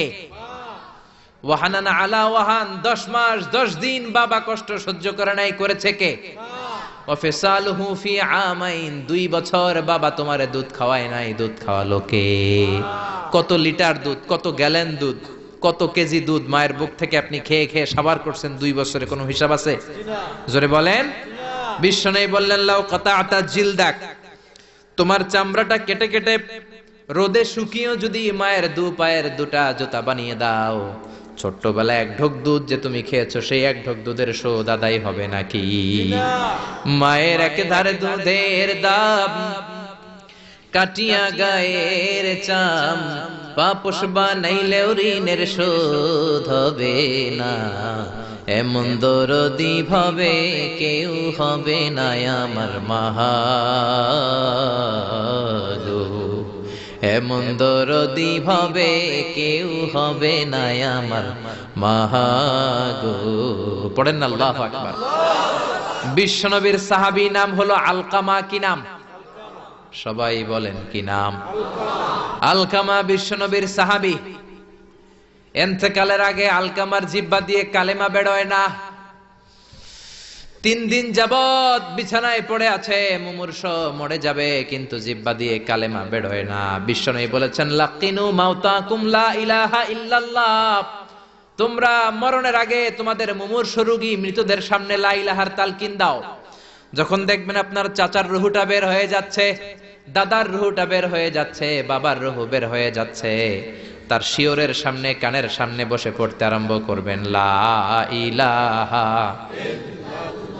লা ইলাহা ইল্লাল্লাহু মুহাম্মাদুর রাসূলুল্লাহ সাল্লাল্লাহু। কিন্তু বলবেন না এই কালেমা পড়ো, কালেমা পড়ো, কালেমা পড়েন, কালেমা পড়েন, এগুলো বলবেন না, শুধু তালকিন দিবেন। ওটা থেকেই উনি বুঝবেন, কারণ মৃত্যুর একটা কষ্ট আছে না নাই? মৃত্যুর যন্ত্রণায় সে অস্থির, আপনি জোরাজুরি করতেছেন কালেমা পড়, সে যদি বলে না পড়বো না, ঝামেলা আছে না নাই? এজন্য কানের সামনে শুধু তালকিন দিবেন। বিশ্বনবী বললেন, লাকিনু মাউতাকুম লা ইলাহা ইল্লাল্লাহ, তোমাদের মৃতদের সামনে, মুমূর্ষদের কানের সামনে শুধু লা ইলাহা পড়বা। ওনার বিবি, ওনার আত্মীয়রা আলকামা নামক সাহাবীর কানের সামনে লা ইলাহা পড়ে 3 দিন ধরে কালেমা বের হয় না। কখন যেন মরে যায়, বিশ্বনবীর কাছে পাঠানো হলো। বিশ্বনবী সুহাইব আর বেলাল 2 জন সাহাবীকে পাঠালেন, তারা যেও কালেমার তালকিন দিল, কিন্তু মুখ দিয়ে কালেমা বের হয় না। বিশ্বনবী আলকামার বিবিরে ডেকে পাঠালো, বিবি, আলকামার বিবি, তোমার স্বামী কেমন ছিল? বলে, আমার স্বামী অনেক বড় আল্লাহর ওলি ছিল, নামাজ ছাড়তো না, তেলাওয়াত ছাড়তো না, জিকির ছাড়তো না। বিশ্বনবী বললেন, আলকামার বাবা মা কেউ বেঁচে আছে নাকি? বিবি বলে, আলকামার মা বেঁচে আছে, ডাকো। আলকামার মা আসার পরে বিশ্বনবী বললেন, আপনার ছেলে কেমন ছিল? নামাজ পড়তো নাকি, রোজা করতো নাকি, জিকির করতো নাকি? আলকামার মা বলে, সবই করতো। আপনার সাথে কেমন আচরণ করতো? এটা বলার পরে মা আর কথা বলে না, শুধু চোখের পানি ছাড়ে। আলকামার মা বলে, নবী, আলকামার ব্যাপারে আমার মনে অনেক দুঃখ, কোনোদিন আমার কথা শুনে নাই, শুধু বিবির কথা শুনতো, বউরে প্রাধান্য দিত, আমার যত্ন নিত না, আমার কথা বেশি শুনতো না, এজন্য আমার মনে আলকামার ব্যাপারে অনেক জ্বালা। বিশ্বনবী বললেন, আপনার ছেলেরে মাফ করে দেন। রাগের চোটে আলকামার মা বলে, না, আমি মাফ করব না। বিশ্বনবী বললেন, ও সাহাবারা, লাকড়ি আনো, আগুন জ্বালাও, আলকামারে আমরা আগুনের উপর নিক্ষেপ করব। আগুন জ্বালানো হলো, সব সাহাবারা আলকামাকে ধরে আগুনের মধ্যে ফেলবে। ইন দা মিন টাইম দুঃখিনী মা বিশ্বনবীর পায়ের সামনে এসে বলে, ও নবী, আমার কলিজার টুকরাটারে আগুনে ফেলবেন না। ও নবী, আমার মনে আর কোনো জ্বালা নাই, আমার মনে আর কোনো দুঃখ নাই। আলকামা তো আমার নার ছেড়া ধন। 10 মাস 10 দিন আমার পেটে ছিল, আমার দেহ থেকে নিউট্রিশন নিয়ে, খাদ্য পুষ্টি নিয়ে আলকামা বড় হয়েছে। বেয়াদবি করেছে, কি হয়েছে? আমি আলকামারে মাফ করে দিলাম গো নবী। আলকামার মাপ, আলকামার শিয়রের সামনে দাঁড়িয়ে যখন মাফ করার ঘোষণা দিয়েছে, বিশ্বনবী সাক্ষী, সাহাবারা দাঁড়িয়ে আছে। আলকামা চিৎকার করে পড়তে আরম্ভ করলো, লা ইলাহা ইল্লাল্লাহু মুহাম্মাদুর রাসূলুল্লাহ সাল্লাল্লাহু আলাইহি ওয়াসাল্লাম। আল কালিমা তাইয়্যিবা চিৎকার করে পড়ার সাথে সাথে তার রূহ কবজ হয়ে গেল। চিল্লায় পড়েন আল্লাহু আকবার। এজন্য মায়ের দোয়া বড় দোয়া, বাবার দোয়া বড় দোয়া। মা বাবা দোয়া করলেও কবুল, বদদোয়া করলেও কবুল। মা বাবার শুধু যদি দোয়াটাই কবুল হতো তাহলে টেনশন নাই, দোয়া করে না তো কি হয়েছে। কিন্তু বদদোয়া করলেও কবুল করে নেয় কে? আল্লাহ। দোয়া করলেও কবুল, বদদোয়া করলেও। সাইয়েদনা ইব্রাহিম আলাইহিস সালাম সাইয়েদনা ইসমাঈল আর হাজরাকে, আরবিতে নাম হলো হাজার, রেখে গেলেন মক্কায়।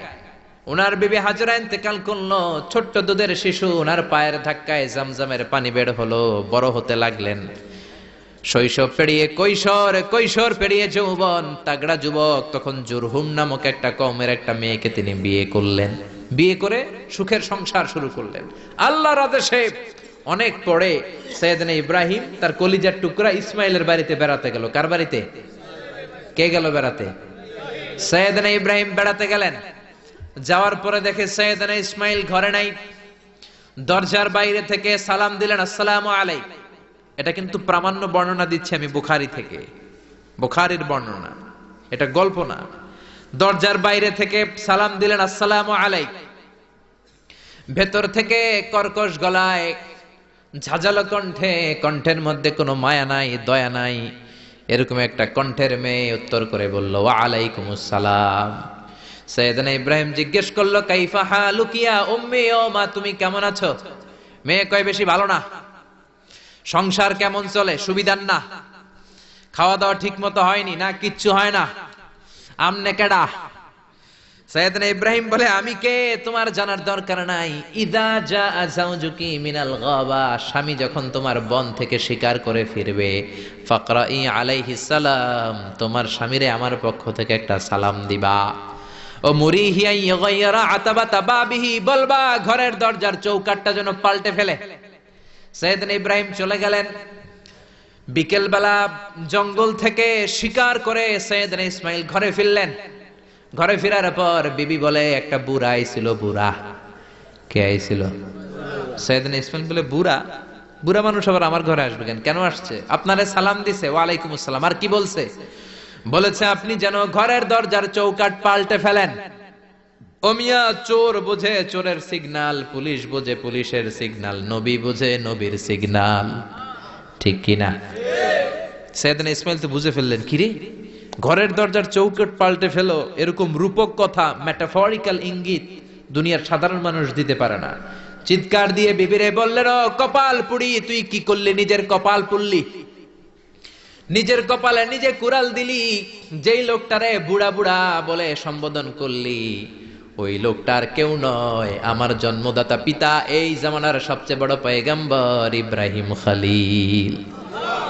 আমার বাবা যে সিগন্যাল দিয়েছে এটা তো গ্রিন সিগন্যাল না, এটা রেড সিগন্যাল। তার মানে তোর তালাক দিতে বলেছে, গেট আউট, গেট আউট, ডিভোর্সিও তালাক দিয়ে দিলাম, যা। আপনার আব্বাও যদি বলে তোমার বউরও তালাক দিয়ে দাও, দিয়ে দিবেন নাকি? এবার দিয়ে দিয়েন না। আপনার বাবাও বাবা, ইসমাইলের বাবা ইব্রাহিমও, কথা বলেন। সাইয়েদনা ইব্রাহিম ছিলেন আল্লাহর জালিল কাদের পয়গম্বর। আকাশ থেকে ওহী আসলে নবীরা কথা বলে, মন গড়া নবীরা কিছু বলে না। আপনার বউ, আপনার বউকে যদি আপনার বাবা বলে তোর বউরে তালাক দে, দিয়ে দিয়েন না। আবার কি করবেন? বুঝাবেন, বাবারও বুঝাবেন, বিবিরও বুঝাবেন, ঘরের ভিতরে সংলাপ করবেন, সমঝোতা করবেন। আমাদের দেশের দুই নেত্রী সংলাপ করে না তো কি হয়েছে? আমরা করব। আমরা ঘরে ঘরে সংলাপ করব, সমঝোতা করব, ঠিক কি না? মিলায়ে দিবেন, মিলায়ে দিলে বরকত আছে না নাই? কেউ ঝগড়া লাগলে মিলাবেন, মারামারি লাগলে মিলাবেন, কেউ যদি আরেকজনরে মারতে যায় উদ্ধত হয় মিলায়ে দিবেন। যারা মিলায়ে দেয় তাদের মর্যাদা বাড়ায় দেয় কে? আল্লাহ। কিন্তু সমাজের কিছু দুষ্ট চরিত্রের লোক আছে, দুইজন যদি মারামারি লাগে আরো লাগায়া দেয়, আছে না নাই? আগুন লাগলে আপনারা কি ঢালেন? অনেকে তেল ঢালে, আছে না নাই? এখন আগুন লাগলে কি তেল ঢালবেন না পানি ঢালবেন? মিলায়ে দিবেন। বউরাও বুঝাবেন, বাবারাও বুঝাবেন, দুইজন রে বুঝায় আস্তে ধীরে আগাবেন। তালাক তো অনেক পরের কথা। ইসলামের দেয়া অনুশাসন যদি আমরা মেনে চলি, কোনোভাবেই তালাক হবে না। স্বামীকে আল্লাহ কিছু দায় দায়িত্ব দিয়েছেন, স্ত্রীকে আল্লাহ কিছু দায় দায়িত্ব দিয়েছেন। এই দুইটা দায়িত্ব যে কত গুরু দায়িত্ব, গোটা বিশ্বব্যাপী এই দায়িত্বের মধ্য দিয়ে বিশ্বটা চলে। পৃথিবীর প্রথম স্বামী ছিলেন সাইয়েদনা আদম, পৃথিবীর প্রথম বউ ছিল হাওয়া। সেখান থেকে স্বামী স্ত্রীর এই জীবন আছে না নাই? স্বামী আর স্ত্রী বানায় যেজন মিস্ত্রি, সে বড় আজব কারিগর, ঠিক কিনা? স্বামী আর স্ত্রী বানায় যেজন মিস্ত্রি, সে বড় জটিল কারিগর। এজন্য এই সম্পর্কটা বড় ভয়ঙ্কর সম্পর্ক, এটাকে মিলিয়ে রাখতে হবে। তালাকের সিস্টেম হচ্ছে, প্রথমে আপনি ফাইদুহুন্না, কোরআন বলে আপনি প্রথমে স্ত্রীকে ওয়াজ করবেন। ঝগড়া হলে কি করবেন? ঘরে ওয়াজ নাই, আছে মারামারি আর কিলাগিলি। ওয়াজ করবেন, ওয়াজেও কাজ হচ্ছে না, বুঝানোর চেষ্টা করবেন, বুঝে না। এরপর আল্লাহ বললেন ওয়াহজুরুহুন্না ফিল মাদাজি', বিছানা আলাদা করে দাও, তুমি এক রুমে ঘুমাবা, তোমার বিবিরে দিবা আরেক রুম। কিছুদিন বিচ্ছেদ চললে ওই বিবির অন্তরে ভালোবাসা তৈরি করে দিবে কে? সুবহানাল্লাহ পড়েন। এখন ওয়াজ করলেন, বুঝাইলেন, বুঝে না। বিছানা আলাদা করলেন, তাও শোনে না। এবার ওয়াদ্রিবুহুন্না, কোরআন বলল বউরে শাসন করো। অনেকে বলে বউরে পিটাও, না, পিটানোর কথা বলে নাই। ওয়াদ্রিবুহুন্না মানে তাদেরকে শাসাও, শাসন করো। মুফাসসিররা এটার তাফসীর করতে যে হয়রান হয়েছে যে কি দিয়ে পিটাবে। কোন মুফাসসির কয় খেজুরের ছোট্ট ডালা দিয়ে এরকম বাড়ি মারবে, আর বলবে ভালো কথা কই হনুস না কেন। অনেকে বলবে, অনেক মুফাসসির বলেছে মেসওয়াক দিয়ে বাড়ি মারবে, তোমার এত বোঝাই বুঝো না কেন? দুইটা ছেলে মেয়ে হয়েছে আমাদের, এত সুন্দর সংসার, হানিমুন করেছিলাম কক্সবাজারে, স্মৃতিগুলো কি তোমার মনে পড়ে না? তুমি আমার কৈতরি, তুমি আমার টুনটুনি, তুমি আমার সোনামণি, এগুলোকে বুঝাবেন। এরপরও মানে না। অনেক মুফাসসির কইছে বালিশ দিয়া পিটাইবেন, কোল বালিশ দিয়া, যাতে হাত পা না ভাঙে। ওয়াদ্রিবুহুন্না, অনেক ডাকাইতেছে লাঠি দিয়া পিটায়, আছে না নাই? ইসলাম বলে না না, বনিবনা না হলে প্রথম স্টেপ ওয়াজ করো, বুঝাও। 2 নম্বরে বিছানা আলাদা করে দাও, তারপরেও মানে না। 3 নম্বরে ওয়াদ্রিবুহুন্না মানে শাসন করো, যার যেরকম দরকার ওইরকম শাসন করবেন, তাতেও হয় না। তারপরে ফাবাআসু হাকামাম মিন আহলিহি হাকামাম মিন আহলিহা, এই 3টা স্টেপেও কাজ হয় না। আপনার মুরব্বিদের ডাকবেন, সালিস, মেয়ের পক্ষের মুরব্বিদের ডাকবেন, 2 পক্ষের বেআইনরা মিলে মিলছিল করে দেওয়ার চেষ্টা করবে, তাতেও কাজ হয় না। 4টা স্টেপ শেষ, 5ম স্টেপ হলো তালাক। আর আমরা দইরেই কই 3 তালাক, আছে না নাই? ওমরে ফারুকের জামানায় এক লোক তার বউরে দিছে 100 তালাক, রাগের চোটে। এরকম ডাকাইত আমাদের দেশে আছে না নাই? এখন বিবি এসে বলে, ও ওমরে ফারুক 100 তালাক দিয়েছে আমার স্বামী, কি করব? সাইয়েদনা ওমরে ফারুক বলে, তোর ডাকাইত স্বামীটা কোথায়? কয় এই জায়গায়। কিরে কয় তালাক দিছস? কয় 100টা। দিবি 3টা, 100টা দিলি কেন? কয় রাগের মাথায় দিছে। কয় তারা তোর বিচার করতেছে, 3 তালাকে তোর বউ তালাক, বাকি 97 তালাক তোর পিঠে পড়বে। সুবহানাল্লাহ কইতে মন চায় না? এজন্য এই হচ্ছে তালাকের সিস্টেম। কতগুলো স্টেপ আপনি পার হলেন, তারপরেও আপনি একসাথে 3 তালাক দিবেন না। ইসলামের তালাককে 2 ভাগে ভাগ করা হয়েছে, একটা আত-তালাক আস-সুন্নি আর একটা তালাক আল-বিদআই। তালাক আস-সুন্নি মানে সুন্নতি তালাক, আর তালাক আল-বিদআই মানে বেদাতি তালাক। বেদাতি তালাক হচ্ছে রাগের মাথায় 3 তালাক, 14 তালাক, 22 তালাক। কিন্তু তালাক সুন্নি, সুন্নাত সম্মত তালাক হচ্ছে আপনার বিবি যখন পবিত্র, মানে যখন পিরিয়ড হচ্ছে না, ওরকম একটা পবিত্র সময় তারে আপনি তালাক দিবেন। 1 মাসের সময় আছে, একটা তালাক দিবেন, 1 মাসের ডিউরেশন, এর মধ্যে বিবির আবার নিয়ে আসতে পারবেন, কোনো সমস্যা নাই। সুবহানাল্লাহ পড়েন। 1 মাস পরেও মানে না, এরপরে দিবেন 2য় মাসের 2য় তালাক, তার মানে আরো 1 মাস, মোট কয় মাস? 2 মাস পরেও মিলমিশ হয় না, তারপরে 3য় মাসে তালাক দিলেন। এই 3 তালাক দেওয়ার পরে বিবি আবাদুল আবাদ আপনার জন্য হারাম হয়ে গেল। কত সুন্দর স্টেপ মেনটেন করে কত দূরে তালাক, আর আমরা দইরেই কই তালাক। এজন্য খবরদার। সাইয়েদনা ইসমাইল বললেন, কপাল পুল্লি তুই, যারে বুড়া বলে গালি দিলি আসলে বুড়া নয়, এই লোকটাই আমার বাবা ইব্রাহিম খলিল। আমার বাবা বলেছে তোরে তালাক দিতে, গেট আউট, গেট আউট, তালাক দিয়ে দিলাম তোরে, যা ভাগ। বউ শেষ, নতুন বিয়ে করলো, নতুন সুখের সংসার। 3 বছর পর সাইয়েদনা ইব্রাহিম আবার ছেলের বাড়িতে বেড়াতে আসলেন। আজকেও সাইয়েদনা ইসমাইল ঘরে নাই। সাইয়েদনা ইব্রাহিম আজকে সালাম দিলেন, আসসালামু আলাইক। সাইয়েদনা ইব্রাহিম সালাম দিলেন, আজকে ঘরের ভেতর থেকে জাদুমাখা কণ্ঠে, মধুমাখা কণ্ঠে, সুরেলা কণ্ঠে একটা মেয়ে বলল, ওয়া আলাইকুমুস সালাম। সাইয়েদনা ইব্রাহিম বললেন, কাইফা হালুকি ইয়া উম্মি মা, কেমন আছো? মেয়েটা বলে, আলহামদুলিল্লাহ আলা কুল্লি হাল, সব সময় আলহামদুলিল্লাহ। সব সময় কি? তোমাদের জীবন যাপন কেমন চলে? খুব ভালো চলে। তোমার স্বামী কই? বনে গিয়েছে। এবার মেয়েটা বলে, আপনি কে? সাইয়েদনা ইব্রাহিম বলে, আমার পরিচয় দেব না। মেয়েটা বলে, আপনার পরিচয় না দিল আপনার সাথে কথা বলবো না। আমরা স্বামী স্ত্রী 2 জন থাকি মরুভূমির মাঝখানে, আমাদের খোঁজ খবর নেওয়ার কেউ নাই। আপনি কে? এরকম দিল দরিয়ার একজন মুরব্বী, আমাদের খোঁজ নিতে আসলেন, আপনার পরিচয়টা আপনি বলেন। সাইয়েদনা ইব্রাহিম তার পরিচয় দেয় না। মেয়ে বলে, পরিচয় না দিলে আমি কথাও কই না। বাধ্য হয়ে ঘরের ভিতরে ঢুকলেন। জোর করে মেয়েটা সাইয়েদনা ইব্রাহিমকে ঘরে ঢুকালেন, রুটি বানিয়ে খাওয়ালেন, গোশত খাওয়ালেন, খেজুর খাওয়ালেন, শরবত খাওয়ালেন। ও মিয়া, আগেরটাও মাইয়া, এইটাও পার্থক্য আছে না নাই? মেয়েটা বলে, আমার জন্য দোয়া করেন। সাইয়েদনা ইব্রাহিম চোখের পানি ছেড়ে দোয়া করে দিলেন, মেয়েটার মাথায় হাত বুলিয়ে দিলেন, আর বললেন, ইদা জাআ যাওজুকা মিনাল গাবা, তোমার স্বামী যখন বন থেকে আসবে, ফাকরাই আলাইহিস সালাম, তোমার স্বামীর আমার পক্ষ থেকে সালাম দিবা। ওয়া মুরিহি আইয়ুসবিতা আতাবাতা বাবিহি, আর বলবা আমি বলছি ঘরের দরজার নতুন চৌকাঠ যেন জীবনেও না পাল্টায়। সুবহানাল্লাহ। ঘরের দরজার এই নতুন চৌকাঠটা যেন কোনোদিন। সাইয়েদনা ইসমাইল ফিরে আসলেন। আসার পরে বিবি বলে, একজন মুরব্বী এসেছিল, নুরানি চেহারার একজন মুরব্বী। মুরব্বী শুই না, সাইয়েদনা ইসমাইল তো ভয় পেয়ে গেছেন, লাভ দিয়ে উঠছে, কি মুরব্বী, কেমন আচরণ করেছিলি বল। কারণ আগের একটা তিক্ত অভিজ্ঞতা আছে না নাই? ভাবছে আজকেও কোনো গন্ডগোল হইল নাকি। বিবি বলে, না, আপনি রাখবেন না, আপনি চিন্তিত হবেন না, আমি অনেক আপ্যায়ন করেছি, অনেক সাদর সম্ভাষণ দিয়েছি। উনিও আমার মাথায় হাত বুলিয়ে চোখের পানি ছেড়ে ছেড়ে আমার জন্য দোয়া করেছে, আর আপনারা সালাম বলেছে, আর আপনাকে বলতে বলেছে ঘরের দরজার নতুন চৌকাঠটা যেন জীবনেও কোনোদিন না পাল্টান। সাইয়েদনা ইসমাইল আল্লাহু আকবার বলে চিৎকার করে উঠলেন, বিবিকে বুকে জড়িয়ে ধরলেন, বললেন, ও বিবি, তুই তো গোল্ডেন এ প্লাস। তুই কি? তুই তো গোল্ডেন এ প্লাস, তুই তো 100তে 100 পাইলি। তোর কপালটা নুরানি হয়ে গেল, উজালা হয়ে গেল। যেই বয়স্ক লোকটা এসে এই কথাটা বলেছে, বয়স্ক লোকটার কেউ না, তোর শ্বশুর, আমার বাবা ইব্রাহিম খলিল।